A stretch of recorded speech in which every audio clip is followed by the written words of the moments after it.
পুরুষ হয়ে জন্ম নেওয়াটাই আমার আজন্মের পাপ ছিল। তবে এই দেশে আমার মতো পাপীর সংখ্যা হাজারে হাজারে, লাখে লাখে। এরা সবাই মানব সন্তান হয়ে জন্মাইছে ঠিকই, কেউ পুরুষ হয়ে উঠতে পারে নাই। আর পুরুষ হয়ে না ওঠার যন্ত্রণা যে কত কঠিন, কত ভয়াবহ, প্রতিনিয়ত হারে হারে টের পাই। কারণ পুরুষের সাফল্যের ভাগ সবাই নিল, ব্যর্থতার ভাগ তো কেউ নিতে চায় না।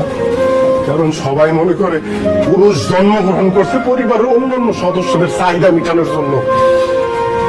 অনেকে ভুলেই যায় পুরুষ নামক মানুষটার মধ্যেও একটা মন আছে, একটা হৃদয় আছে, হৃৎপিণ্ড নামক একটা বস্তু আছে। প্রিয়জনের কথার আঘাতে সেই হৃৎপিণ্ডটা না কাইপা ওঠে। বইলা যাইবই না কেন কম, কারণ পুরুষ তো কখনো কারো প্রিয়জন হয়ে উঠতে পারে না। সব সময় পুরুষ প্রয়োজনই কাজে লাগে। জানো সোনিয়া, পুরুষ মানুষ সবসময় চোখ দিয়ে কান্না করে না, মুখ দিয়েও আত্মনাদ করে না।